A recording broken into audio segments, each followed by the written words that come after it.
No podían faltar las banderas de Puerto Rico, Cuba, Colombia, Honduras, Dominicana, México, Ecuador, Venezuela, República Dominicana, Estados Unidos de América, Argentina, Venezuela, Puerto Rico, Costa Rica, República Dominicana, Panamá, Nicaragua. Arriba, que no aflojen los aplausos. Perú, Chile. Todos transmitiendo ahora en vivo para todo América, Asia, Europa, África, Oceanía. Felices, contentos. La gente entra con banderas, con los estandartes, orgullosos de cada país. Allá está el campeón del mundo, no podía faltar. Un saludo enorme, Dios te bendiga. Gracias por estar ahí. Buenos días, buenas tardes, buenas noches. Que Dios te bendiga. Y estamos muy felices de conectarnos. Decíamos recién que todos los que son parte de esta congregación, los que estamos aquí localmente y los que están en el resto del mundo, creen en esta visión transparente, con una contaduría que también es diáfana, que no hay nada oculto, porque lo que entra sale. Debido a tantas donaciones que hacemos y como tanto dinero es enviado al mundo, tenemos dos inspecciones, dos auditorías, mejor dicho, al año, para garantizar la transparencia de todo lo que entra, que todo lo que sale, todo lo que se bendice. Entonces, como somos una non-profit, uno puede decir, no queremos tener las auditorías. Nosotros las solicitamos de manera adrede. Les pedimos que haya dos auditorías para que no haya nunca duda de la transparencia de cómo se manejan los fondos de River, para que siempre, a través de los años, tengamos la certeza, la seguridad que nuestra semilla es en buena tierra. Dios bendice al que da con alegría. Ahí termina nuestra responsabilidad. Pero si además le agregamos la responsabilidad de que es buena tierra, concienzuda, responsable, somos doblemente bendecidos. Y yo quería esperar este momento de estar conectados para volver a repasar que la cantidad de dinero que se ha podido enviar desde el 2020, que ya llevamos, ¿cuánto? Si está la placa por ahí, tenemos 46 millones, me parece, sí, 46 millones de dólares a todo el mundo. Esa es tu siembra, esa es tu semilla. Gracias por sembrar. Alguien tiene que celebrar más que eso, es mucho. Creo que la mayoría de nosotros, si acaso todos, no hemos visto nunca 46 millones de dólares juntos. Pero esto ha sido el 2020, cuando no había dinero, cuando apenas podíamos sostenernos 2 meses, mes y medio para ser exactos, con el edificio cerrado, cuando empezó la cuarentena, la pandemia. Y se nos ocurrió que era una falacia aguantar 1 mes y medio. Cuando hablo de aguantar era, no habíamos pagado todavía este edificio, ahora está completamente pago. Imagina que no vamos a estar mandando dinero al mundo si no está pago el edificio, está completamente pago. Pero en ese entonces no habíamos terminado de pagarle al banco por el arena. Nos aguantaba para pagar los salarios del personal de planta básico. Y lo que sentimos de corazón fue retirar todo el dinero del banco y empezar a comprar comida, con el riesgo de que el gobernador en ese entonces, el querido gobernador de California, amenazaba con meter preso a la gente que andaba por la calle, donde había muchísimas restricciones, pero dijimos, el hambre no espera. La gente estaba en su casa sin poder comer, los que trabajaban en carritos, los que tenían puestos de tacos, de lo que sea, no podían salir a trabajar.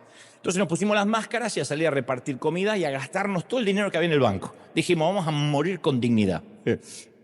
Y si nos meten preso, vamos a ir a la cárcel con dignidad, diciendo, y nos metieron presos no por un crimen, sino por darle de comer a la gente. La cosa es que no nos metieron presos, pero cuando lo publicamos, porque desde el primer domingo de la pandemia salimos en vivo desde aquí, cuando lo publicamos y mostramos lo que hicimos, la gente empezó a decir, sí, yo quiero formar parte de eso. Y desde todo el mundo empezó a venir ofrenda. Entonces, cuando vino más dinero, teníamos la tentación, ¿y si ahora guardamos? Pero dijimos, no, porque mientras que haya vasijas vacías, va a haber aceite. Así que, no guardemos. Y esto fue hasta el día de hoy, no se guarda dinero. Lo que entra se va. Resultado, 46 millones de dólares en menos de 5 años. Dios es fiel, ¿sí o no? Dios es fiel. Y esa es tu semilla y lo quería compartir. Y a toda la gente, gracias por sembrar, gracias por dar. Porque sigue entrando y se sigue yendo, sigue entrando y se sigue yendo. Y nos transformamos en los graneros del mundo, en los planes de emergencia cuando se inundó El Salvador, cuando hubo inundaciones en Venezuela, en mi Argentina, en México. Empezamos la misión en Chiapas, nuestro hogar escuela en Uganda, en la India, nuestro orfanato. Ahora este próximo jueves viaja un grupo de misioneros de aquí de River, de voluntarios, a empezar una nueva obra en África, que ya te la voy a contar, que tiene que ver con rescatar chiquitos que los tienen como esclavos desde los 2 años hasta los 5 o 6, picando piedras, no tienen dónde vivir, no tienen dónde dormir, están ahí por un platito de arroz y queremos ir rescatando chiquitos de ahí para darles una vida más digna. Y esta obra ya se empezó, te voy a mostrar imágenes en las próximas semanas y quiero que oren por nuestros misioneros que salen el jueves, regresan el próximo jueves, así que van a estar una semana en África, creo que van una 30 de personas, así que oramos por ellos y gracias, porque los que no podemos ir físicamente, vamos con nuestra semilla y vamos con nuestra ofrenda. Gracias por esa, y con la oración, sosteniéndolo. Bueno, y por mi parte acabo de venir como siempre, cada 8 días yo me voy, vivo medio año en Argentina y medio año acá, así que acabo de venir de 2 estados, 2 provincias de la Argentina que están esperando verse ahí en este pequeño vídeo. Se llama Jujuy y es bien el norte, casi pegado a Bolivia, y Tucumán, que es casi el centro del país, y estuvimos en estas 2 conferencias con lleno total, estaban vendidas hace meses, y fue maravilloso. Esto es Presidente Argentina, Jujuy y Tucumán. Que nunca, yo llego muy justito, entonces no tengo tiempo nunca para poder atenderlo, ni hacer actos oficiales, pero aún así, Tucumán, gracias a la provincia que me declaró ciudadano ilustre, tengo llaves de la ciudad, me las dan y después cambian la cerradura, seguro. Pero gracias. Le mandamos un saludo a todos por la amabilidad, por la generosidad, por ser buenos anfitriones. Y bueno, dentro de 8 días de una semana voy a estar en Salta y Santiago del Estero, que son otras 2 hermosas provincias de mi Argentina. Pero ahora estamos aquí en California, en Anaheim, en la calle Broadway, para que Dios nos hable, nos bendiga. Gracias por prestarme tus oídos. Los que tengan celulares los ponemos en modo avión, tengan a bien para que no haya distracción, especialmente los que tienen donde aparece cantando Michael Jackson y distraen a todo el mundo. Los que tengan chiquititos y se ponen molestos, tienen el teatro familiar, la nursery para tener los bebés, de modo que ahí pueden estar con sus chiquititos. Esta es la nursery, mirar por la pantalla el servicio, si no lo conocen está aquí atrás. El teatro familiar, que hay una pantalla grande, como podrán ver, los chicos juegan, retosan y ustedes ven el servicio, de manera que no se distraen y no distraemos al resto y podemos estar prestando atención a lo que Dios nos hable. ¿Estamos listos? Muy bien, voy a transmitirte entonces lo que creo Dios me dijo que te diga.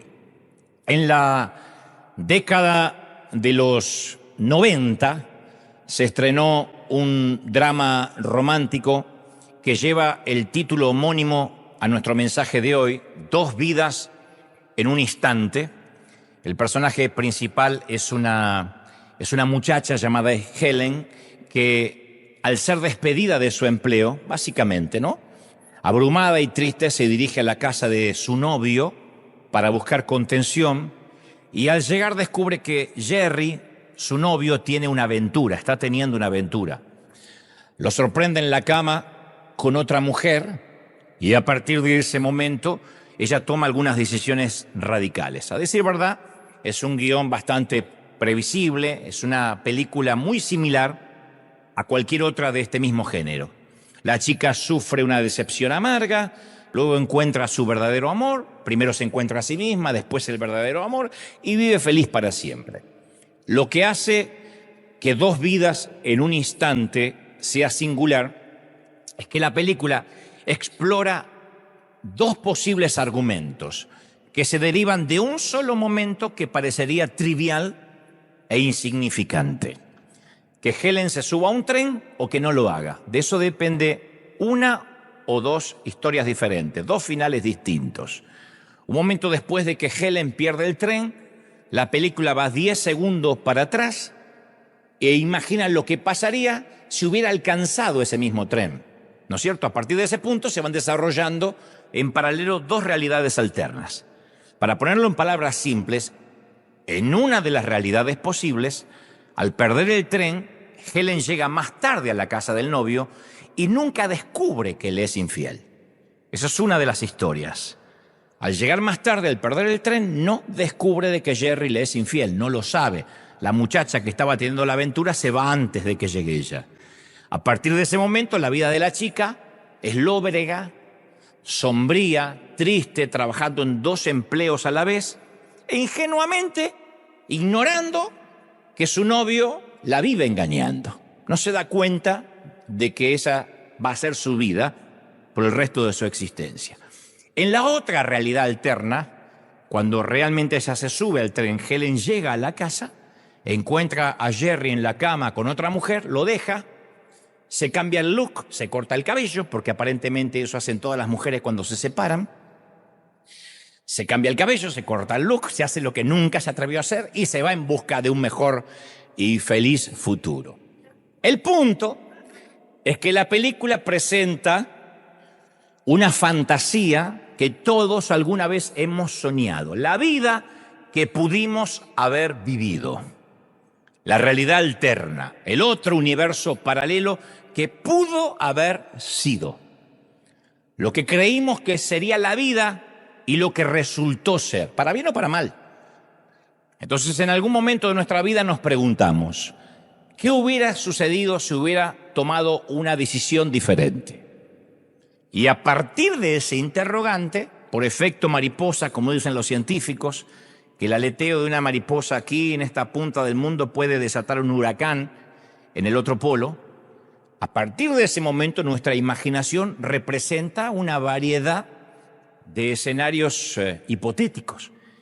¿Y si hubiese ido a otra universidad? ¿Y si hubiese seguido otra carrera? ¿Y si hubiese escogido otra profesión, otro oficio? Y si yo hoy me dedicara a otra cosa, como digo siempre, el plomero se lamenta por no haber ido a la facultad de medicina. Y el médico se lamenta por no haber sido plomero, que le gustaba más que la medicina, pero lo hizo por los padres, por lo que sea. ¿Y si mis padres no se hubiesen mudado de ciudad, de país? Si yo chiquitito no hubiese tenido que seguir al núcleo familiar y no estaría hoy aquí. ¿Y si hubiese nacido en otro país? ¿Y si hubiese nacido en otro estado y mi nacionalidad fuera diferente? Entonces estas preguntas nos persiguen aún desde niños, a la hora de un postre, en un restaurante donde nos preguntamos qué hubiésemos pasado si en lugar de elegir el helado hubiésemos comido el flan, ¿no? Uno dice, ¿y si hubiese comido lo otro? Pero cuando la vida nos desilusiona, las preguntas suelen ser más serias y nacen del anhelo de una vida que no tuvimos. ¿Qué hubiese sucedido si hubiese elegido una pareja que no me engañara? Si me hubiese dado cuenta que este hombre era un potencial golpeador. ¿Qué hubiese pasado si me hubiese casado con el otro muchacho y no con este? ¿Y si ese fatídico día no hubiese perdido los estribos? Hay mucha gente que ahora está en la cárcel, no necesariamente por una vida de criminalidad, sino por 2 minutos, 3 minutos que perdieron los estribos. Gente que en el tránsito, después de un mal día, una gota rebasó el vaso, un bocinazo, un claxon de más, bajaron con un palo y le partieron la cabeza al otro conductor, 20, 30 años de cárcel, por 2, 3 minutos que pudieran rebobinar para atrás, que determinaron su futuro para siempre. Dicen, si no hubiese perdido los estribos y si hubiese, cuando cambió la luz del semáforo, arrancado y me iba, ¿por qué tuve que bajar a pelear? ¿Y si ahora estuviera casado? Preguntan otros. ¿Y si el embarazo hubiese llegado a término? Yo tendría un hijo de ¿cuánto a esta edad? ¿Qué edad tendría? ¿Y si el auto no se hubiese salido bruscamente del camino? ¿Y mi familia no estaría rota o fragmentada? ¿Y si los resultados de la prueba hubiesen sido diferentes? ¿Y si mamá o papá todavía estuvieran vivos y estuvieran aquí? Estas preguntas siempre nos llevan al persistente pensamiento si solo algo, un pequeño detalle en mi camino habría sido diferente. Mi vida, claro, habría sido radicalmente distinta. No importa si sentimos remordimiento por un fracaso pasado o soñamos con un presente diferente, pero los universos alternativos siempre nacen de la insatisfacción de nuestra vida presente. Decimos, estoy viviendo esto porque en aquel entonces no tomé esa bifurcación, no doblé la curva del camino, o seguí derecho, o sí doblé. Puede que nos persigan nuestros errores y ese pasado doloroso que a veces no podemos dejar atrás, pero todos tenemos recuerdos de los cuales no estamos orgullosos, todos. Formas de ser, incongruencias y grietas en nuestro carácter, todos. No necesariamente teníamos que haber pasado por un asesinato o golpear a alguien en la cabeza para no sentirnos orgullosos de lo que hicimos. Palabras duras, de las que quisiéramos poder retractarnos, de allí el gran remordimiento. ¿Cómo quisiera tener la juventud de los 20, pero la cabeza que tengo ahora, o no? ¿Cómo quisiera tener el cuerpo de los 30, pero la sabiduría que tengo ahora a los 60, dicen otros? Relaciones rotas que hubiésemos manejado de forma diferente, que hoy manejaríamos de manera distinta. Aprendimos a callarnos más, aprendimos a tolerar, a elegir las batallas. Cuando uno es joven quiere pelearse con todo y todos, contra todo el sistema, y uno reniega por todo, y uno se da cuenta que hay batallas que hay que elegirlas, que hay ocasiones que incluso ni vale la pena discutir con necios, porque no están interesados en nuestra opinión, solo están interesados en llevarnos la contraria, no están escuchando ni el eco de nuestra voz. Pero eso uno lo aprende con la edad. Momentos de egoísmo que hirieron a alguien profundamente y decimos, ¿cómo yo era tan egoísta? Entonces todos tenemos esos remordimientos en lo profundo del corazón que inconscientemente terminan influyendo en nuestro comportamiento presente. Hace algunos años atrás, varios, yo conocí a un hombre que predicó gran parte de su vida.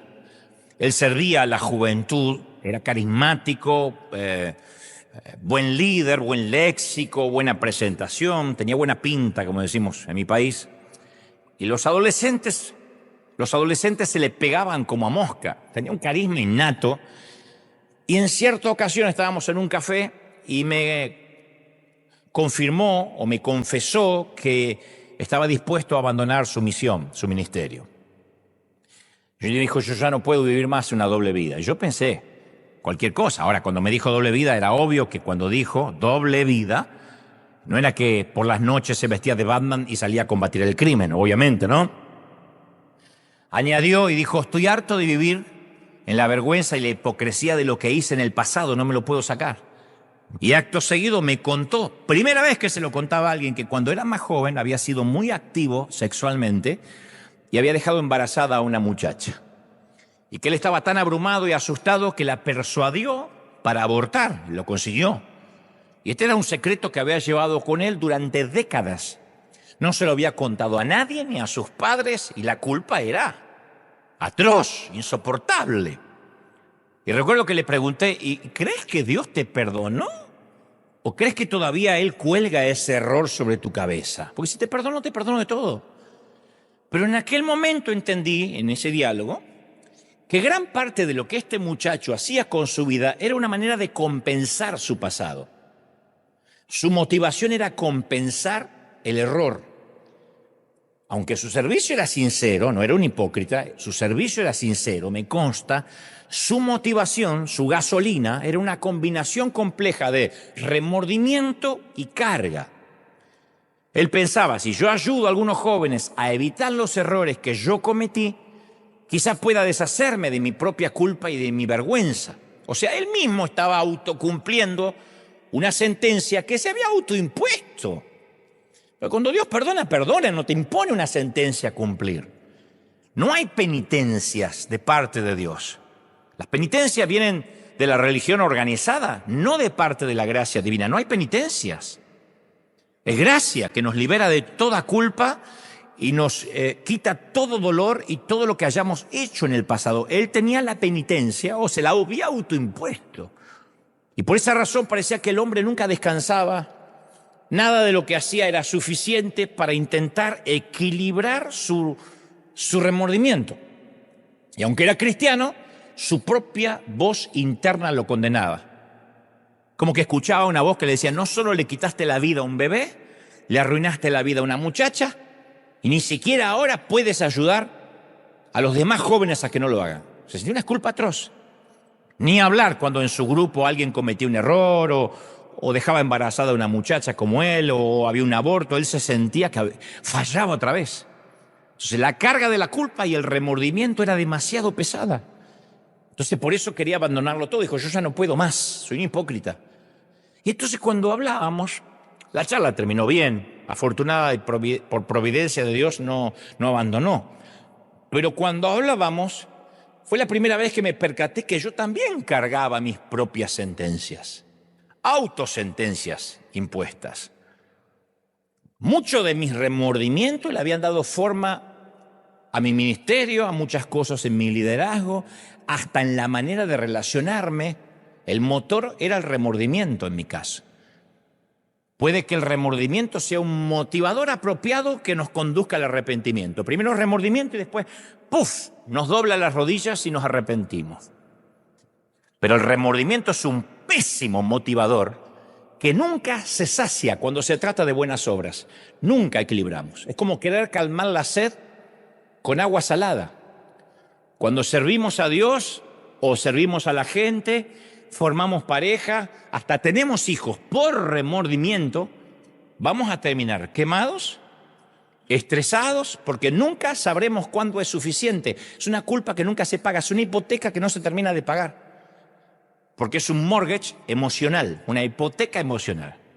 No hay tasa de intercambio, no hay punto de negociación que pueda calcular cuánto servicio a Dios alcanza para pagar nuestros errores. Eso es el legalismo por excelencia. El legalismo proviene de la culpa. Me siento tan culpable de lo que hice que yo tengo que pagarlo con buenas obras. Y en el medio el Señor nos dice, sí, pero tus pecados fueron perdonados.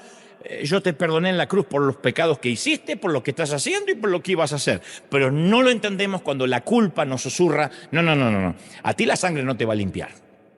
Lo que hiciste es demasiado feo y tienes que compensarlo haciendo para Dios en lugar de estando con Dios. Eso es ver la vida de manera kármica, que todo es un karma, que todo se paga. Yo creo en la ley de la siembra y la cosecha, pero también creo que pecado que es confrontado con la sangre de Cristo, pecado que desaparece para siempre de nuestra vida y del cielo.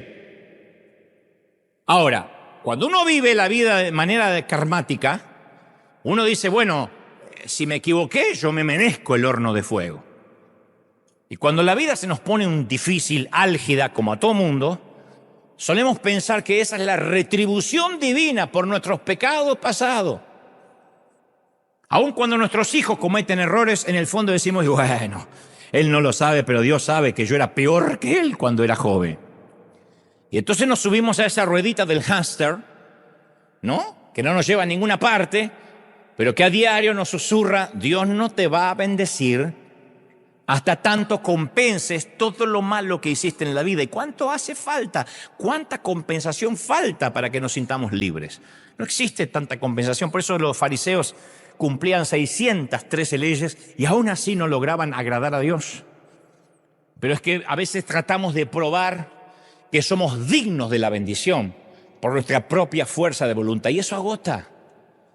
Probarle a Dios que somos dignos de salvación agota, porque no somos dignos de salvación. Nacimos, fuimos creados en pecado, procreados en pecado, y por gracia y misericordia divina estamos aquí, no lo olvidemos. Es la gracia la que nos sostiene, la gracia la que nos trae aquí, y la gracia de que nos lleva hasta el cielo, ¿sí o no?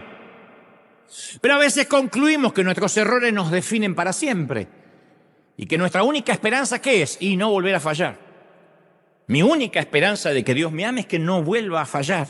Imagínate si ese es el parámetro que sentimos cuando volvemos a fallar. Entonces esto puede desencadenar algo todavía peor, la pasividad. El darse por vencido como mi amigo. No, yo ya no lucho más, me dijo. Me cansé de ser hipócrita. Si no hubiese hablado conmigo y hubiese hablado con otro, quizá le decía, es cierto. Deja de servir a Dios, deja de tocar las cosas santas y arregla tu vida. Y en ese arreglo de la vida no vuelve más. Porque no puede arreglar solo su vida. Entonces esa pasividad se ve cuando hay mamis y papis que no asumen la responsabilidad de disciplinar a sus hijos debido a sus matrimonios fracasados. Cuando hay personas que se divorcian, cargan con el divorcio una culpa. Entonces cuando le toca estar con sus hijos, la semana que les toca lo llenan de regalos, de cositas lindas, lo consienten en todo, pero por la culpa. creen que como cometieron errores, no tienen la autoridad para enseñarle integridad a sus hijos. Y dice, ¿qué le voy a decir a mis hijos si mi hijo sabe que yo fracasé? Ni te cuento el causante del divorcio, si es que tuvo un tema de adulterio, lo que sea, siente que pierde toda autoridad para disciplinar a los hijos. Porque hay hijos que llevan la cuenta, dicen, ¿qué me vienes a decir si yo te vi? Sí, pero eso no te quita tu responsabilidad como hijo y mi responsabilidad como padre. Que yo me haya equivocado como padre no me quita la autoridad para disciplinarte y enseñarte integridad. Ya bastante con un bobo que se equivocó para que tener otro bobo en la familia. Entonces, el remordimiento a veces enmudece a ciertos padres, los entumece, no les permite hablar. Mamis o mamás que tuvieron un fracaso matrimonial terminan siendo amigas de sus hijas porque no se sienten con autoridad para ser madre. Pero yo quiero que te grabes esto para siempre. Tu propósito en Dios, mi propósito en Dios, nuestro propósito no es compensar nuestro pasado. Segunda de Corintios 5:17, Pablo dice, de modo que si alguno está en Cristo, nueva criatura es. Las cosas viejas pasaron y aquí Dios hace todas las cosas nuevas. ¿Alguien lo cree, sí o no? Las cosas viejas pasaron, no están. Esa es nuestra identidad. Salmo 103:12 dice, así como está lejos el oriente del occidente, así Dios hizo alejar de nosotros nuestros pecados y rebeliones. O sea, nuestros errores y nosotros somos antagónicos, estamos en polos opuestos. Dios se olvidó y se olvidó de que se olvidó. Por eso dice la Biblia que los arroja al fondo del océano. Y Dios nunca los quita de ahí. Pasa que hay hermanos con ministerio de buzo que van a buscar, pero Dios no. Un segundo tipo de remordimiento ya no es por el pasado roto, sino por un pasado que nos pareció maravilloso. Eso también trae un remordimiento. A veces ese sentimiento se disfraza de nostalgia. Y esa nostalgia es muy diferente a una palabra maravillosa hebrea que descubrí esta semana que se llama dayenu. Así como suena dayenu. Dayenu se traduce en hebreo como fue suficiente, bastó. Lo cantan los judíos cuando celebran, es una frase usada por los hebreos que significa lo mínimo que haya hecho Dios ya es suficiente para justificar nuestra gratitud. Dayenu. Dayenu es levantarse en la mañana y ver que uno puede pararse sobre sus extremidades. Dayenu. Va al baño y notar que uno puede todavía orinar solo. Dayenu. Tener la providencia, tener un café. Dayenu. Tu esposa dice, mamá, no va a venir esta Navidad. Dayenu. Israel siempre proclamaba Dayenu porque recordaba cómo los había librado de Egipto. El Salmo 136:10 dice, nos sacó con mano fuerte porque para siempre es su misericordia. Está lleno de salmos así. Eso es un Dayenu. Estamos felices que tenemos vida. Lo mínimo es suficiente gratificación. Pero luego en el desierto se le fue el Dayenu a los israelitas y le vino la nostalgia. Y empezaron a recordar el cuadro del pasado, pero de manera diferente, ya no con agradecimiento.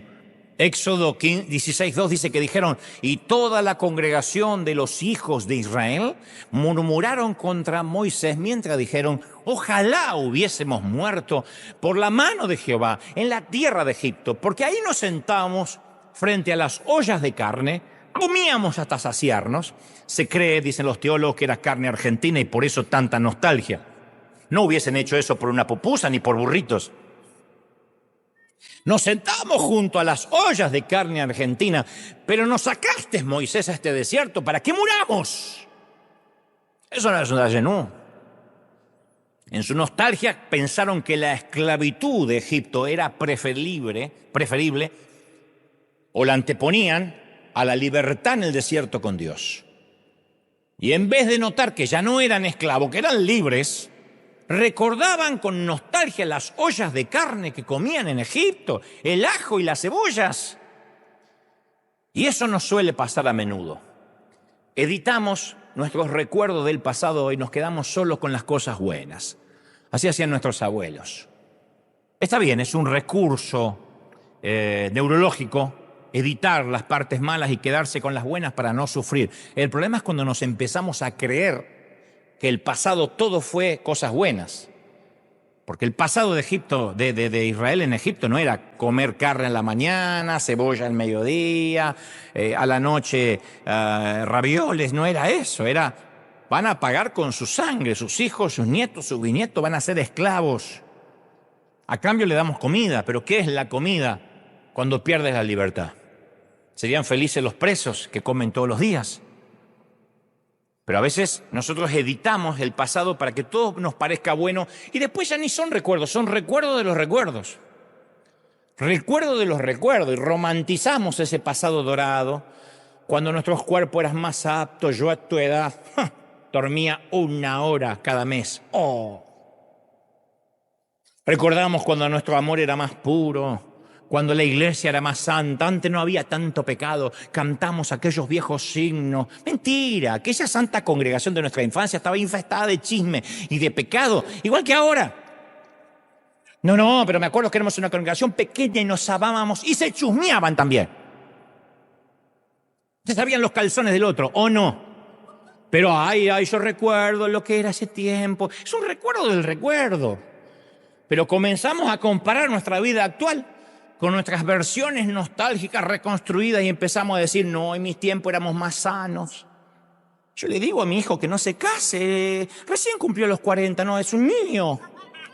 Y tu hijo te dice, pero mamá, te casaste a los 19, pero éramos más maduros. Tu abuela más maduro. Tenía 19 hoy, mañana y siempre. Éramos más santos. Otra mentira, pecábamos menos por falta de recursos, nada más. Porque ni encontrábamos la pornografía, ni sabíamos cómo pecar. Eso nos hacía más santos, pero nuestras intenciones eran iguales a las de nuestros hijos. Lo que pasa es que ellos tienen más recursos.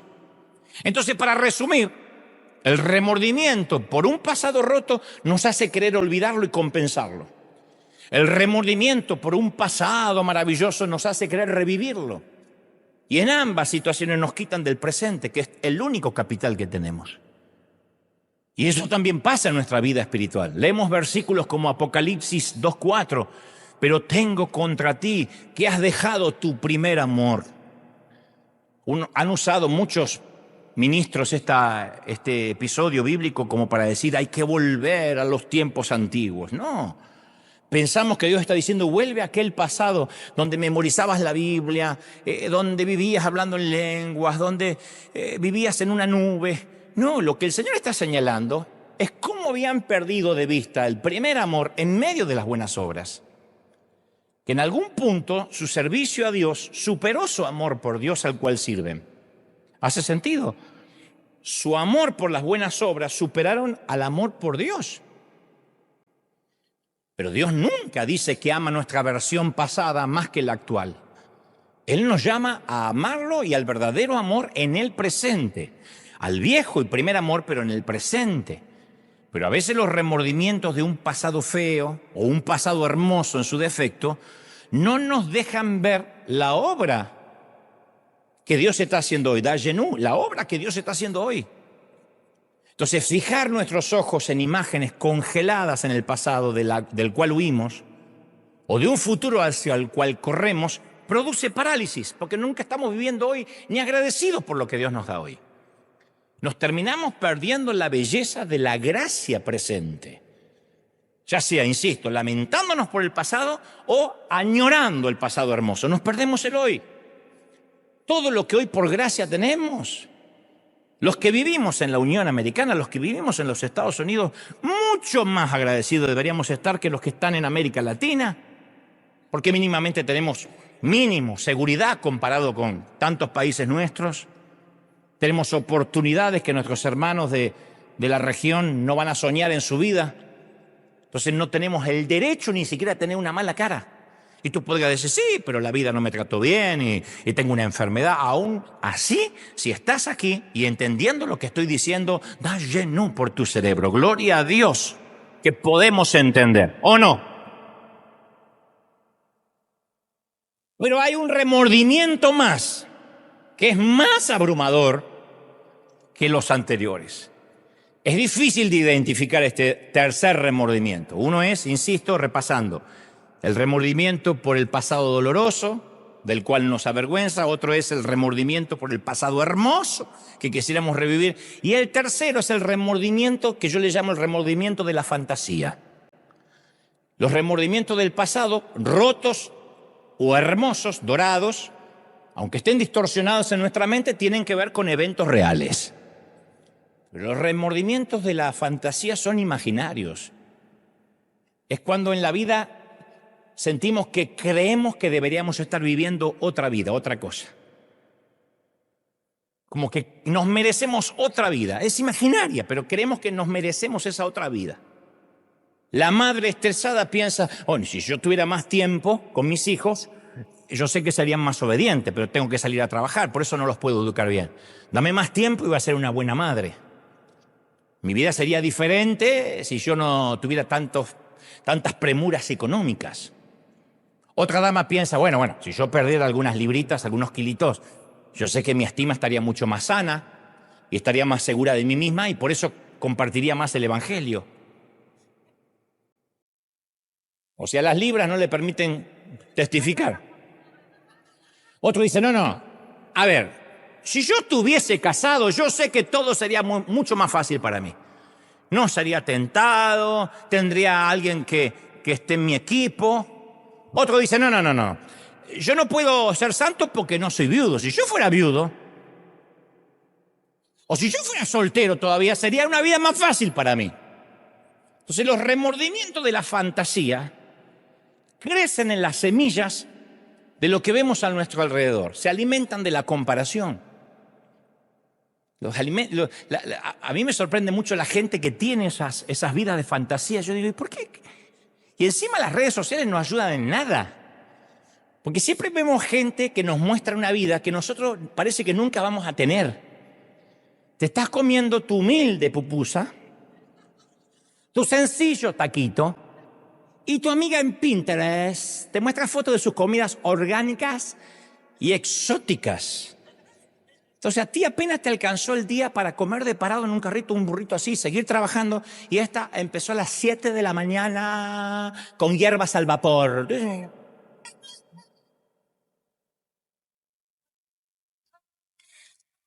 Miras a tu marido que se rasca la panza y se sienta con sus calzones rojos a ver el partido. Y lo ves pasar así, dice, Señor, ¿por qué? Desvías la vista y te pones a mirar Instagram y te aparecen fotos de esa pareja perfecta paseando en la Toscana, Italia, donde su esposo tiene unos dientes como piano, es rubio. Seguro no usa esos calzones rojos espantosos. El hijo rubio de ojos azules de tu amiga se gradúa y parece un ángel. El tuyo parece un cholo que acaba de agarrar la migra. Y dices, ¿qué estoy haciendo mal en mi vida? Número uno, no te están funcionando los filtros de Instagram. Pero ahí es precisamente cuando los psicólogos dicen que emerge nuestro impostor, nuestro falso yo. La persona que creemos ser, pero que en el fondo sabemos que no somos. Y ahí vivimos la realidad alterna, la otra vida de fantasía. Porque en realidad ese impostor que todos tenemos vive manteniendo nuestra fachada para asegurarnos que nadie vea nuestro verdadero yo. Y la fuerza de empuje, la energía o la gasolina es nuestro temor a ser descubiertos. ¿Y sabés qué es lo peor de este síndrome? Porque si solo fuera vendo una fantasía, lo hacen muchos actores, lo hacen muchas estrellas de Hollywood, que venden una fantasía. No digo que está bien, pero no sería del todo nocivo. Lo peor de esto es que primero comenzamos mostrando una fachada a los demás. Es verdad, nadie pone una foto en las redes cuando recién se levanta, con los ojos hinchados, con los pelos parados, sentado en el trono blanco. Nadie va a poner, bueno, algunos sí, pero la mayoría no. Le hacemos creer a los demás que somos lo que en realidad no somos. Hasta ahí puedo entenderlo. Hay algo de hedonismo, de esteticismo, de hedonismo y de un montón de cosas que tienen que ver con esto es lo que quiero mostrar. Pero en segundo lugar, nosotros terminamos comprando lo que vendemos. Y en un momento creemos que somos eso. Nos creemos que somos lo que no somos. Pero lo tercero, que es aún peor, empezamos a creer que Dios mismo también ama a ese impostor. Por eso hay tanto fingimiento en la iglesia. Porque armamos una figura de consumo público y después creemos que Dios también ama a esa figura de consumo público. Por eso hay tanta gente que puede mantener una doble vida, ministrar, predicar, porque cree que Dios ama a ese impostor en lugar de la persona real, y Dios nunca va a bendecir una mala construcción. Ese impostor es el que trata de compensar, de ocultar el pasado. Si podemos mostrarle al mundo lo bien que me va ahora, nadie se va a dar cuenta de mi pasado roto. Entonces podemos vivir tratando de fingir que logramos más de lo que logramos en realidad. Y hacemos todo lo que sea necesario para vivir la vida que creemos que nos merecemos, aunque tengamos que fingirlo. Hay gente que finge ser espiritual. No porque sea un hipócrita, satánico, diabólico, porque como no puede ser espiritual, lo finge. Como no puede llorar, hace que llora. Como nunca sintió el fuego de Dios, dice que lo siente. Lo hace porque no se quiere quedar fuera. La tragedia de todo esto es que nunca vamos a alcanzar esa vida que soñamos, porque la que tenemos es imaginaria. Y Dios no bendice vidas imaginarias. ¿Cómo sabemos si vivimos a la sombra de nuestro impostor? Y bueno, algo práctico, esto no es psicológico, ni mucho menos, ni científico, pero yo me di cuenta que uno de los síntomas que puede mostrarnos que vivimos fingiendo es cuando usamos mucho la frase "a estas alturas". A estas alturas yo ya tendría que haber recibido el aumento hace rato, dando la impresión de que si no recibí el aumento o la promoción es culpa del sistema. Yo a estas alturas ya me lo merezco. A estas alturas, mira lo que te digo, tendría que estar casada y con 4 hijos. Está soltera la flaca, pero tendría que estar casada con 4 hijos. A estas alturas yo ya debería tener mi propia casa. A estas alturas yo ya no tendría que estar luchando más con ese pecado ni con esa debilidad. Y la conclusión es que mi verdad impostora es mucho mejor. Entonces yo te voy a preguntar algo. ¿Quién dice que a estas alturas ya deberíamos vivir otra vida? ¿Quién? Porque la única persona que compara nuestro verdadero yo con nuestro yo imaginario somos nosotros mismos. Nosotros mismos nos subimos la vara. ¿Quién nos dice dónde deberíamos estar ahora? A estas alturas yo ya tendría que ser legal. ¿Quién lo dice? ¿Quién establece nuestra línea de crecimiento? ¿Quién creó la curva de crecimiento con la cual nos comparamos? ¿Quién? ¿Cómo sabemos que estamos en el fondo del percentil? ¿Cómo sabemos que estamos enanos porque ya deberíamos estar crecidos? ¿Quién? ¿Dios nos dice eso? No, señor, la mayoría de las veces no. Dios sabe que estamos en un proceso de crecimiento y sabe cuánto podemos asimilar y cuánto tiene que procesarnos según el carácter y la estructura emocional de cada quien. Nosotros nos autoimponemos la frase, y a estas alturas, ¿quién? Hay un versículo escondido detrás de la magistral declaración de Pablo, esa de olvidar lo que queda atrás y proseguir a la meta, de Filipenses 3:16, que dice, y en todo caso, vivamos de acuerdo con lo que ya hemos alcanzado. Vivamos de acuerdo con lo que ya hemos alcanzado. Da genú. En todo caso, esto es lo que alcancé. Dios nunca nos compara con lo que soñamos ser. Que ese ser soñado no existe y además Dios no lo conoce. Dios rechaza nuestro maquillaje. Dios no tolera nuestras cirugías. Dios, hablando metafóricamente, Dios no tolera nuestras fajas reductoras de grasa y andamos así a contar la realidad. Dios sabe que no somos eso. Dios sabe que no somos eso. Podemos meter la panza. Está bien, para que no nos vean la panza los demás. Pero Dios no nos dice, wow, mirá, Gabriel, se le fue la panza, ¿eh? Dios sabe que llegamos a casa y liberan a Willy. Dios sabe. ¿O no? ¿Por qué? Porque Dios conoce lo verdadero y lo auténtico. Entonces cuando le decimos, Señor, perdóname por no ser quien tú esperas que yo sea, Dios nos responde, ¿en comparación con quién? ¿A las alturas de quién no estás? ¿Con quién te estás comparando? Entonces quiero que nos grabemos esto, el lugar en el cual nos encontramos ahora, la situación en la cual estamos ahora, independientemente de la edad cronológica, es precisamente donde Dios quiere encontrarse con nosotros y darnos su gracia. ¿Lo recibimos? Es profundo, ¿eh? Nunca Dios nos compara con nuestro yo imaginario, nunca. En todo caso nos compara con Cristo. Él no dice, tienes que crecer como ese yo imaginario que muestras en Instagram. Él dice, tenemos que crecer conforme a la estatura de la plenitud de Cristo. Y Él sabe que solo para crecer como Cristo es a través de la gracia del Espíritu Santo. No hay otra manera, no hay otra forma. Esa es nuestra medida. Bueno, hasta aquí hemos braceado por aguas profundas.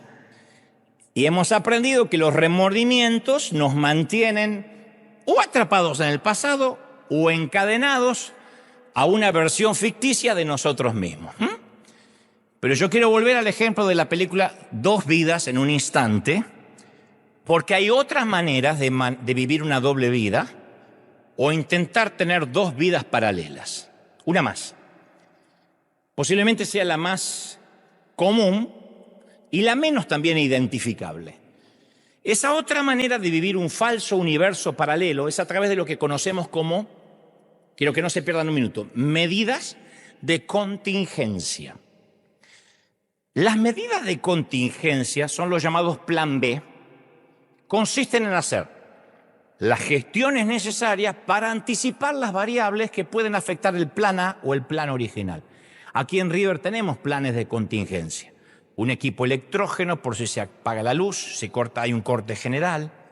Tenemos planes de contingencia para salir por las salidas, valga la redundancia, por las puertas de emergencia en el caso de un infortunio.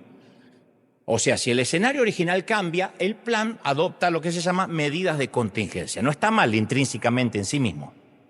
Los eventos al aire libre, que dependen del buen clima, tienen fechas alternativas en caso de lluvia. Las escuelas tienen planes de cierre en caso de incendio o una alarma de cualquier otra cosa. Los grupos de turistas tienen lugares de reunión, puntos de encuentro en el caso de que alguien se separe del grupo. Accionan, no reaccionan. Si alguien se pierde, acuérdese que nos encontramos en la plaza. Las contingencias son partes de la vida diaria. No todo sale como lo planificado muy temprano por la mañana. Sé que están pensando, ¿y hay algo de malo en eso? ¿Hay algo malo en tener un plan B? ¿No denota eso responsabilidad? Sí, exacto, es responsabilidad. Los planes de contingencia, insisto, no son malos en sí mismos. Pero sutilmente puede que en lugar de que vivamos una sola vida, siempre estemos pensando en esa segunda versión de la vida. La vida que estoy viviendo y el plan de contingencia. Eso divide nuestra energía. Sirve para las puertas de salida, sirve para encontrarnos si alguien se pierde en el grupo turístico, pero no sirve para vivir cotidianamente. Sé que me están mirando diciendo, ¿a dónde vas? Déjenme avanzar. Una cosa es un plan de contingencia y otra muy distinta es querer controlarlo todo. Si esto no sale, tengo esto y tengo esto y tengo esto. En realidad estamos viviendo 4 vidas a la vez. Estar preparados es la regla de los que hacen planes de contingencia. Hasta tratan de justificarlo como responsabilidad, pero sin embargo muchos están tratando de controlar y en esencia están jugando el papel de Dios. Quieren que todo esté bajo control y nada se salga de lo que planificaron. Hay mucha gente así. No acá porque vienen al otro servicio, pero hay mucha gente así. En su sermón más famoso, Jesús en la montaña, habló de nuestra tendencia a hacer planes por si acaso.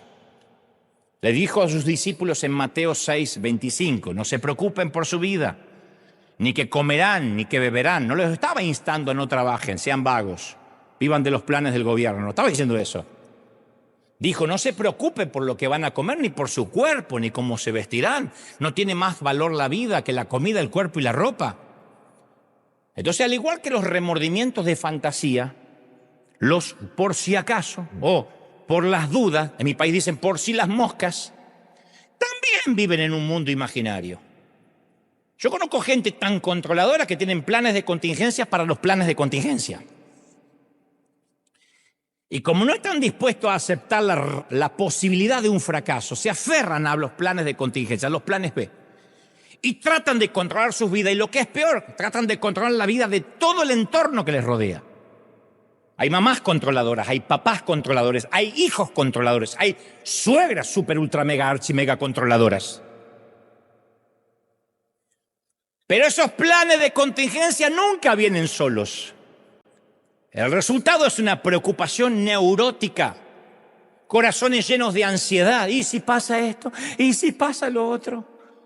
Hay gente que no puede disfrutar su vida real, no puede decir, qué lindo que hoy estoy desayunando, porque viven pensando en lo que podría pasar.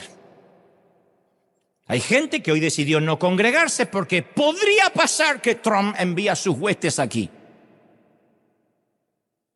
¿Hasta cuándo no se van a congregar? ¿Hasta cuándo se van a encerrar en un baño? Son los que, por ejemplo, viajan por 2 días y se llevan 9 maletas. 2 días, 9 maletas. Y no importa qué tan grandes sean esas maletas, son del tamaño de un mamut, así. Están llenas hasta arriba, porque no lo llenan de ropa útil, lo llenan de por si acaso. Otra es una maleta por las dudas y otro por si lo llego a necesitar. Por si llego a necesitar lo que acá no necesito, por si hace falta, por qué sé yo, y no está de más. Y otra más que dice, lo que abunda no daña, y se van llevando. Van por 2 días, se llevan 5 pijamas, 2 días, 5 pijamas.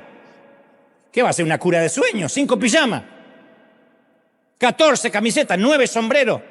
Viajan a Miami en verano y llevan 8 suéteres de invierno por si cambia. 3 bufandas, 4 pares de botas, 2 paraguas. Estando en la casa usan el mismo calzón toda la semana. Viajan, llevan 54 calzones para 2 días.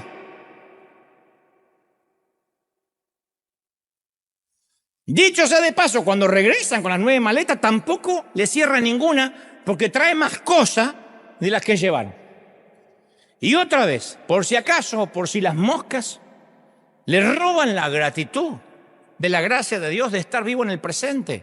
No se puede tener planes de contingencia para todo.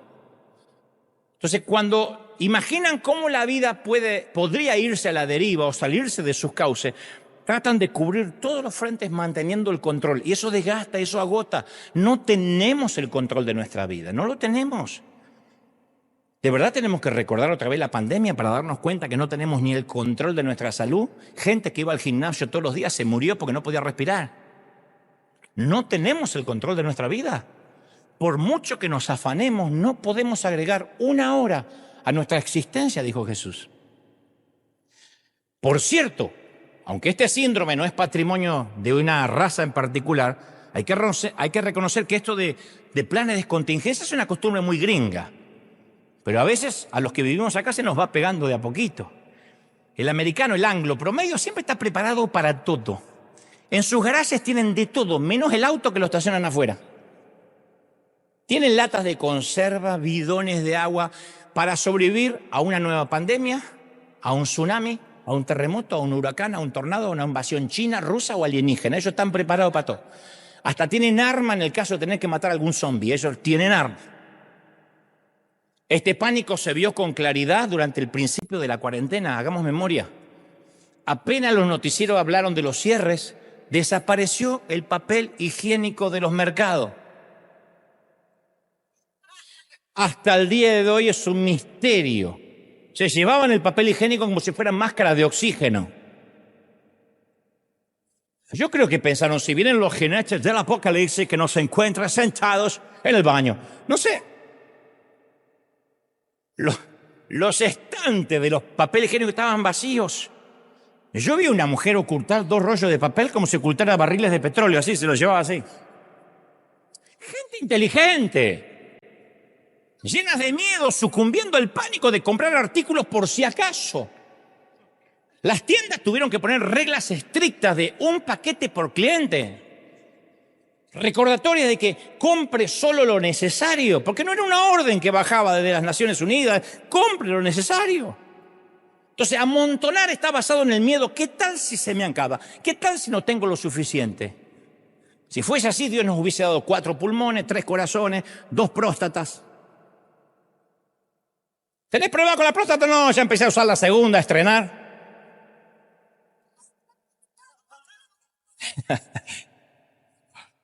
¿O no?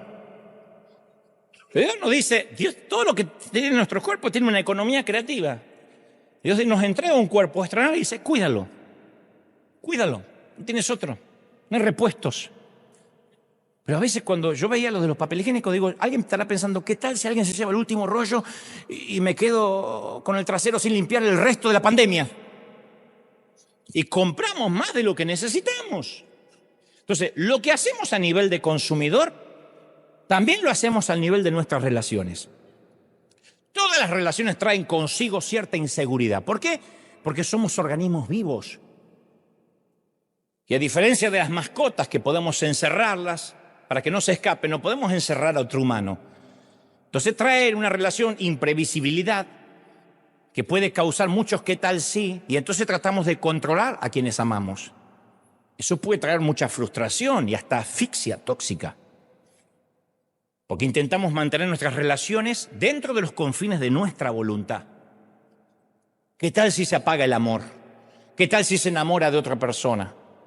Pero a pesar de nuestros intentos por controlar la vida, Dios tiene que recordarnos que ni de eso tenemos el control. La vida sucede, la vida nos pasa. Uno tiene que hacer lo mejor de sí mismo y uno no puede controlar el resto. Yo sé cómo sufren los pastores que quieren controlar la santidad de la congregación. No, tenemos que enseñar, no controlar a nadie. Yo veo a los pastores amargados, muchos de ellos empezaron como yo y hoy están amargados, con úlceras, pelados, no eran pelados, se pelaron del estrés. Y yo le digo, ¿por qué te preocupas? No, yo le digo, ¿por qué te preocupas si la iglesia no es tuya? Y me dice, pero qué liberar, así cualquiera es pastor. Y sí, cualquiera es pastor. Es simplemente enseñar la palabra de Dios, traer el menú de la cocina a la mesa. El chef es él, uno es el camarero, el cartero. ¿Por qué cargarse? Y aquella hermana, aquella tiene cara de que se está acostando con el otro. Tiene cara de acostada. ¿Qué? Uno se vuelve loco, no puede ser FBI. Por eso se enferman, porque tratan de controlar a la congregación. ¿Y a dónde va? Y que a ti te vi en las redes sociales que te fuiste a otra congregación y tú estás escuchando la alabanza de otra iglesia. ¡Y! La cantidad de pastores que le prohibían no vean a Dante Gebel porque es nocivo. ¿Sabes que la gente que decide ver lo que quiere ver en Netflix le va a preguntar al pastor qué ver en YouTube? Entonces la vida nunca permanece dentro de los parámetros de nuestros planes originales. Y tenemos que confiar en el único capaz de proteger aquello que tenemos miedo a perder, que es Dios. Él es el único que lo va a proteger, que nos lo va a cuidar. Y cuando se trata de nuestros planes de contingencia, tenemos que recordarnos las palabras de Jesús en Lucas 17:33. Todo el que procure salvar su vida la perderá. El que la pierda o el que esté dispuesto a perderla la va a salvar. Pero somos controladores por instinto. Hay padres y madres que son papás helicópteros que sobrevuelan a sus hijos. El hijo está ahí y pasa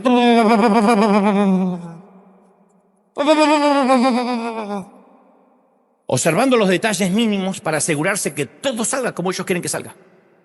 Yo sé que algunos están pensando, pero yo quiero lo mejor para mis hijos. Y es verdad, las buenas intenciones no están sujetas a debate. No estoy debatiendo eso. No estoy diciendo hay malas intenciones. Estoy hablando de las actitudes tóxicas. En el afán de que nada se salga de nuestras manos, hay padres que interfieren en todo, desde las decisiones académicas hasta las laborales. No estoy hablando de chiquititos, estoy hablando de cuando ya son muchachos, muchachas. Incluso se meten padres en las decisiones amorosas, de manera que invaden continuamente su espacio que debería ser personal. Le dicen con quién tienen que salir, no te puedes enamorar de esa, no me traigas a ese muchacho a casa. Lo van a hacer igual. El no respetar el derecho a la privacidad de sus hijos son padres que suelen ser traficantes de culpa, que recurren a técnicas de manipulación para poder ejercer su dominio. Mi mamá era Putin, era una terrorista. Mi mamá tiraba bombas así, al que le cayera, le cayera. Cuando me muera, va a ser demasiado tarde, voy a estar fría, decía. Algún día me vas a tener en la tumba y te vas a tener que arrepentir. Y era traficante de culpa, mi mamá. Narco, narco, narco. No droga, culpa. Y yo te digo algo, no se puede criar a los hijos con un plan de contingencia. No hay, no resulta. Nuestros hijos, número uno, no son nuestra propiedad. Es una falacia. Mis hijos. No, mucho menos son una extensión nuestra. Son seres independientes, no son clones. Que Dios nos los presta por 18 años. Y luego ellos deciden qué hacer con sus vidas. No es que es mi hijo y como tiene 35 años, aunque sea él no sabe y yo se lo voy a decir. Y ahí cuando las suegras hacen de suegra, los suegros hacen de suegro, tenemos una ventana de 18 años para darle bases y fundamentos. Por eso digo siempre, es una oportunidad única. Después ellos decidirán qué hacer con esas bases. Los padres somos apenas como Moisés, los preparamos para una tierra que posiblemente nosotros no vamos a conocer. Entonces los preparamos para que tengan los estudios que no tenemos, los títulos que no tenemos, eso es noble. Pero querer manejarles la vida como si su vida fuera un Nintendo, un juego de Legos, un PlayStation, no se puede. Por eso pregunto, ¿cómo reaccionamos como padres cuando nuestro plan se ve amenazado? ¿Respondemos con flexibilidad o nos ajustamos? Y decimos, bueno, sí, es mi hijo, lo parimos nosotros, pero tiene su propia personalidad, ¿o no tenías la tuya? Porque nosotros nos olvidamos que fuimos hijos. Y que nuestros padres nos decían, nada, voy a hacer mi vida, y nos pegamos nuestros propios trancazos. Y cuanto más trancazos nos pegamos, menos trancazos queremos que tengan nuestros hijos. Los padres más radicales, más exigentes, son los que fueron más vagos de jóvenes. Y tienen razón, saben en lo que el hijo se está metiendo, pasó por eso. Pero eso no va a hacer que este hijo sea perfecto porque yo ya lo pasé. Va a tener que enfrentar sus propios desafíos. ¿Cómo somos? ¿Flexibles o agarramos el timón con fuerza para mantener el rumbo original y no montamos un escándalo si no se hace a nuestra manera? De a poco nuestros hijos van a hacerlo a su manera. Tarde o temprano les va a caer la moneda de las bases, de lo que aprendieron, pero generalmente eso llega cuando la mayoría ya no está en casa, a otros les llega cuando los padres ni siquiera están vivos. Yo hoy me doy cuenta de cosas que decía mi mamá que yo le debatí toda la vida. Y ella me decía, cuando estés del otro lado del mostrador, te vas a dar cuenta. Yo pasé del otro lado del mostrador y no me di cuenta. Hasta ahora, que digo, entonces ella sufría de esta forma. Con razón no dormía hasta que yo no ponía la llave a las 2, 3 de la madrugada. Y ahí decía, recién ahí me puedo dormir. Yo le decía, yo soy grande, tengo 21 años. ¡Oh, qué grande que era! Y mamá decía, es que yo no puedo dormir. Yo decía, ¿por qué no duerme? Ahora que yo no duermo, la entiendo también. Entonces, otra manera de controlarlo todo es cuando alguien de la familia se enferma. Los que tienen un sesgo a controlar todo, aman los planes de contingencia. ¿Qué hacen apenas alguien de la familia se enferma, ellos mismos u otro? Se tranquilizan, oran. Como ya tienen 5 hijos, dicen, no, esto es rutina, me calmo. ¿Confían en Dios y creen que todo estará bien? No, buscan Google. Y escriben, ¿qué significa? ¿Que mi nene está con fiebre? ¿Que no le baja, tiene diarrea y salpullidos en la piel y la cara roja? Y el padre trae, y la cara roja, poné la cara roja, también la cara roja, sí, la cara roja. ¿Qué respuesta te da el motor de búsqueda? ¿Alguna vez te apareció algo? No te preocupes, madre. Es un resfriado, dale un caldo que se bañe, santo remedio. ¿Alguna vez Google te dijo eso? No, te llena de información. Porque si no estaba lo suficientemente preocupado, te terminarás de preocupar. Y te dice, observe si el niño tiene fatiga, pérdida de peso. Sí, yo lo veo más flaco. Cambios en la piel, llagas. Cambios intestinales, tos persistente, diarrea, dolor al tragar, llagas, dolor de panza. Todo indica que podría ser un cáncer terminal y le quedan 48 horas de vida. A partir de ese momento se te hace un nudo en el estómago. Y ese link tiene otro link que te lleva a otro peor, porque no mejora eso. Un artículo te lleva a otro artículo más sombrío. y te presenta todo tipo de vidas paralelas, de escenarios probables. Entonces respiras y escribes qué puede hacerle bajar la fiebre, pero que no sea cáncer. ¿Qué le está provocando la fiebre? Que no sea cáncer. Y Google piensa, ok, tenemos un controlador preocupado que quiere evitar en el cáncer, pero podemos preocuparlo con algo peor. Y Google te dice, si no te trata de cáncer, podría tratarse de cardiopatía isquémica. ¿Lo qué? Ay, bruto, cardiopatía isquémica.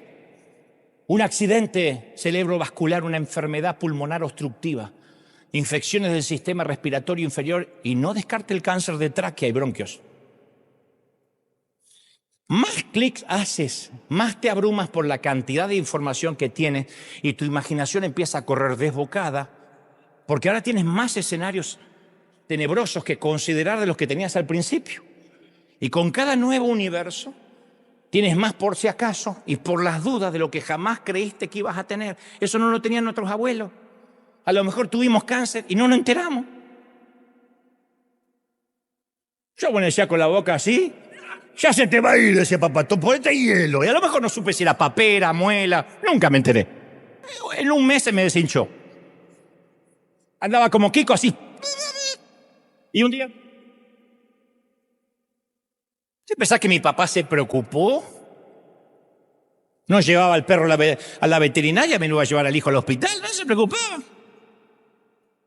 Hasta que das con una página que dice, es posible que la fiebre baje con una dosis apropiada de acetaminofén. Y ahí sientes alivio, ay, bueno, porque recuerdas que tienes una cajita de esa droga en la nevera. Pero vas al link de efectos colaterales del acetaminofén. Te dice, este medicamento podría causar una desaceleración e interrupción de la respiración que podría provocar la muerte. La tasa de la mortalidad del Tylenol es 8,7%. No está comprobado, pero no descarte el cáncer. Bienvenido al agujero negro de la sobreinvestigación. Y lo que comenzó una forma de buscar ayuda, para tener el control, termina controlándote a ti. Cuando el famoso ¿y qué tal si? Toma el timón, alimentándose de toda la información que le acabaste de recolectar. Ahora tienes más escenarios para preocuparte. Bienvenido al mundo real. Yo no estoy desechando la investigación. El hacer buenas preguntas, aprender todo lo que podamos. Pero hay cosas que Dios quiere que no sepamos, que confiemos en Él. Hay muchas más que no nos interesa saber. Él quiere que consideremos las opciones, pero Dios nunca renuncia a su derecho de tener la última palabra. Todo está en manos de Dios. Todo está en manos de Dios. Todo. Andan videitos de TikTok dando vuelta. Que sí, que están haciendo redadas en tal lugar, pero siempre hay un videíto de más donde aparte de esa redada agarraron a 3 y le pegaron con un palo y entonces pasó esto. La mayoría, no estoy defendiendo, no soy ni oficialista ni opositor, ni demócrata ni republicano. Lo que estoy diciendo es que la mayoría de las noticias tienden a darnos muchos escenarios. Mientras más busques, más te vas a preocupar. Pasó durante la pandemia, que las noticias siempre decían que se moría más gente de la que se moría. Siempre. Que todo asustaba más. Había gente que nos gritaba cuando andábamos por la calle repartiendo comida. ¡No le dejen comida, que está apestado! Pobre que se muera de hambre aparte de tener COVID. No se acercaba a la gente porque había noticias a diario que decía todo lo malo que podía pasar. Eso demostró que el mundo está en un puño, así. En el puño de la información, de las comunicaciones. Mañana dicen, ¿nos invaden los alienígenas? Y hay suicidios en masa. No, nadie piensa. Nadie ve las bajadas de las noticias, nadie se fija si la fuente es fidedigna. Porque la gente ya no lee más los periódicos. Ni el Washington Post, ni el Herald, ni CNN. La gente se informa por TikTok. Por un imbécil que como no tiene nada que hacer, sube un videíto con inteligencia artificial. Ahora estaba en Argentina, todo el mundo me felicitaba porque le había puesto los puntos al Papa, porque alguien puso una inteligencia artificial, yo hablando con el Papa. Qué bien que le dijiste eso antes de morir. Nadie se puso a fijar que ese no soy yo, está más viejo.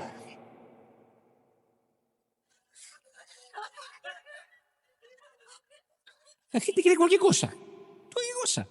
Agarran mi voz, la ponen en tal cosa. ¡Ay, lo que dijo! Nadie se fue. A ver si esto es verdad. Así. Lo vi en TikTok. Lo dijeron. ¿Dónde dije? En internet. ¿Quién lo dijo en internet? El mismo que te dice que tu hijo por una fiebre tiene cáncer, es el mismo que te dice que mañana mismo van a entrar en tu casa al escuadrón SWAT y van a matar a toda tu familia porque eso es lo que está haciendo Trump. Matando. Dicen que mata. ¿Quién lo dice? Y todo eso lleva a algo más trágico. Ya no confiamos en Dios. Nuestra confianza no está puesta en la roca sólida, sino en las noticias de TikTok. Y vivimos una vida alterna. Así que para finalizar, permíteme conectar los puntos. Al igual que la película Dos vidas en un instante, no podemos estar en dos universos paralelos a la vez. El remordimiento de la vida que pudimos haber vivido o aquello que pudo haber sido no es real. Como te dije, nuestro propósito no es compensar nuestro pasado. No tenemos nada que probar, nada. Fuimos salvados por gracia. No tenemos nada ni que probarle al diablo, ya está. Tenemos un pase que nos lleva al cielo. Dios nos ama tal como fuimos y tal como somos. Nos amó antes de que pidiéramos perdón. En segundo lugar, tampoco podemos vivir con el remordimiento del pasado maravilloso. Aprendamos de los hebreos, dayenu, que significa lo que hizo Dios, me alcanza, ya está. Y en tercer lugar, aprendamos a abandonar el remordimiento de la fantasía. Nunca más digamos, a estas alturas yo, porque esa cinta métrica no es con la cual nos mide Dios. Como dijo Pablo, vivamos de acuerdo con lo que ya hemos alcanzado. Y por último, tratemos de no vivir en planes de contingencia. Vamos a dejarle el control a Dios. Responsables, sí. Pero tenemos una sola vida, no dos, no tres. No tenemos un universo paralelo o el metaverso como Marvel, que pueden aparecer 4 Spider-Man distintos en una sola película. A nosotros se nos asignó una identidad única. Y en nuestra película hay una sola única línea del relato, una sola narrativa. Los por si acaso, los qué tal si, lo que podría pasar, lo que pudo haber sido, no están en nuestra jurisdicción, están fuera de nuestro alcance. ¿Qué vamos a vivir la vida pensando que pudo haber sido?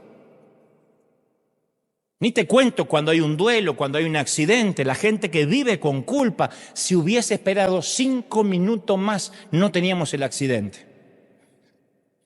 No se puede controlar. Bienvenido a la vida real. ¿Cuánta gente se culpa porque dice yo lo retrasé? Por darle ese maldito café y quedarse 2 minutos más, chocó en la esquina. Salía 1 minuto antes y el camión se iba. Encima que vas a lidiar con el duelo de la muerte, vas a lidiar que fue tu culpa. Nosotros no provocamos la vida nos va pasando. Y uno tiene que vivir confiando en Dios. Porque siempre vamos a tener culpa por algo. Se nos ríe un chico y que yo lo dejé salir desabrigado.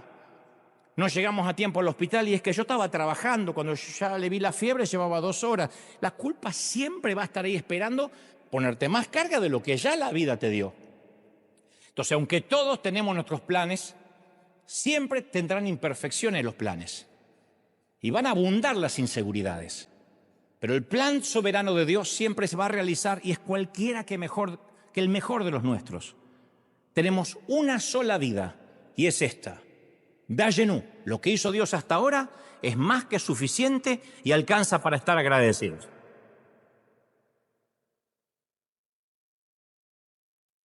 Vamos a darle un aplauso grande al Señor que ha hablado esta mañana. Bendito sea Dios. Ha hablado el Señor. ¿Lo crees? Dayenu. Dayenu, dayenu. Basta, Señor, basta con lo que nos has dado. Dayenu. Dale un aplauso grande si crees que Dios habló, si crees que la presencia de Dios está hoy. Bendito eres. ¡Wow! Recibimos esta palabra, Señor. Si puedes levantar tus manos conmigo al cielo, Señor, gracias por esta mañana aquí, por este día maravilloso.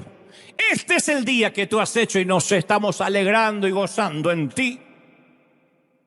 Señor, tenemos esta palabra ahora en nuestro corazón. Son tesoros en vasos de barro.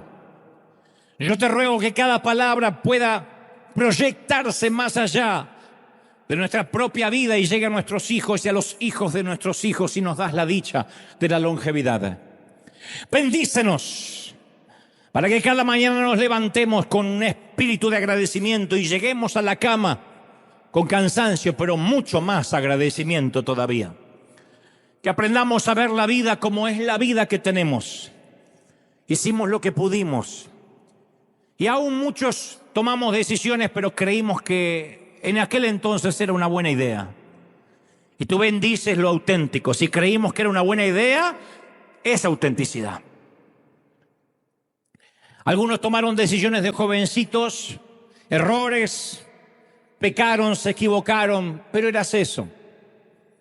Ni siquiera tu cerebro se había desarrollado lo suficiente. No te ofendas, pero ni siquiera nuestro cerebro cuando somos jovencitos o adolescentes está en su plenitud. Siguen creciendo las vías neuronales y esa neurogénesis hasta que se transforma en un cerebro adulto nos hace cometer cosas que no sabemos, responsabilidades que no sabemos que vamos a asumir, consecuencias que no calculamos. Pero aún así su gracia es abundante y así como cuando ves a tu niño caerse porque intenta caminar, lo sigues amando. Y cuando ves a tu niño adolescente haciendo boberías, lo sigues amando. Y cuando se hace grande y se equivoca más grande, lo sigues amando. Y aun cuando tu hijo con 60 años viene a llorar, tú le dices, sí, hijo, le tocas el cabello y lo ves como un niño porque lo sigues amando. ¿Cuánto más nuestro Padre? Que ve nuestros errores. No digas a estas alturas yo. No, a estas alturas estamos viviendo lo que teníamos que vivir. Hoy tenemos la vida que nos merecemos. Hoy tenemos la cara que nos merecemos. Hoy tenemos el carácter que Dios ha logrado formar y hasta donde hemos llegado. Mal o bien, hasta aquí llegamos.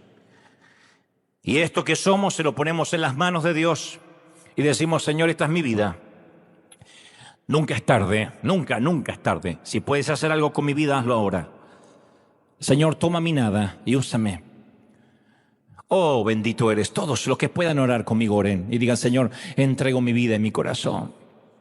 Los que quieren recibir al Señor en su corazón, los que dicen, te recibo en mi vida, y están orando y haciendo esta oración aquí en el arena o en sus hogares, permitan que el Espíritu Santo traiga convicción de pecado. Qué diferente que es el remordimiento. Es convicción para arrepentirse y que esos pecados desaparezcan de la faz de la tierra, desaparezcan de nuestra mente y de la mente de Dios. He aquí yo hago nuevas todas las cosas. No traigáis a memoria las cosas pasadas. Tú no eres, yo no soy el resultado de nuestro ayer. Somos lo que hoy somos por gracia divina. Somos los que seremos en Él, en su mano providente. Y recibimos esta palabra hoy para cambiar nuestro paradigma, nuestra mente, nuestra forma de mirar y observar la vida. Te exaltamos, Rey de Reyes. Te adoramos. Y ponemos nuestra vida, esta línea del relato, a tu disposición. Los que están llorando, las lágrimas, deja que purguen por última vez esas decisiones pasadas erróneas que te pesaban sobre ti. Ya no son tuyas, suéltalas. Esto no es tu jurisdicción. Como en las películas, cuando viene cierto escuadrón policial y le dice a la policía local, esto ahora es jurisdicción del FBI, retírense. Ahora viene el Señor y dice, ya no es tu jurisdicción el pasado, retírate. Yo me hago responsable por tus pecados. Yo pagué por ellos en la cruz del Calvario. No los traigas a memoria, abandónalos. Abandona la vida dorada que pensarías que tuvieras si tomaras otra decisión. Es la vida que Dios permitió que tomaras. Es la decisión que Dios te trajo hasta aquí. Agradece. Dagenú. Gracias, Padre. Señor, he transmitido lo que creo me has dicho a tu ejército, tu pueblo. Gracias, porque sé que esta palabra no volverá vacía y tu Espíritu Santo llega donde yo no puedo llegar, que es el corazón, que es lo profundo, que es el ser, la esencia. Gracias, Dios, por este día. He transmitido y he predicado otra vez lo que tú me has dicho y hemos hecho un buen equipo con el Espíritu Santo. Yo hablando al intelecto y tú hablando al corazón. Y soy libre de esta palabra. Y esta palabra ahora trae fruto y trae su recompensa y su cosecha en el corazón de cada quien. Señor, bendigo a los que estamos aquí. Los bendigo en el cuerpo, en el alma y en el espíritu. Para que el mes de junio sea un mes de reestructuración, de reinvención, de reforma y de nuevas decisiones profundas. Lo creemos, lo declaramos. Seamos prósperos, benditos en el cuerpo, en el alma y en el espíritu. Amén y amén. Gloria a Jesús. Somos bendecidos para bendecir. Buen domingo. Dios te bendiga, Dios te guarde. Hasta la semana que viene. A confiar en Dios, gente. Bendecidos.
Everything I used to live for faded slowly out of sight.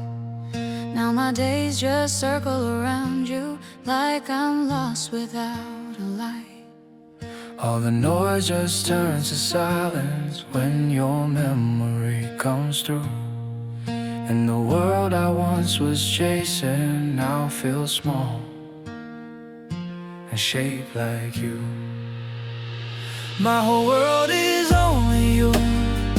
Every thought keeps breaking through. You're so close inside my mind, but so far in real life. I can feel you everywhere, in the things we never shared. All this love I'm going through never reaches you.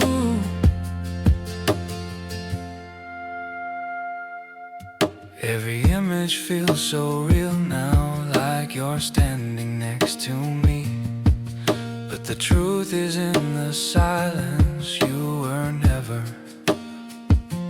meant to see. My whole world is only you. Every thought keeps breaking through. You're so close inside my mind, but so far in real life. I can feel you everywhere, in the things we never shared. All this love I'm going through never reaches you. If you felt it for a moment, would it change the way you stay? Or would I still be the shadow that just fades away?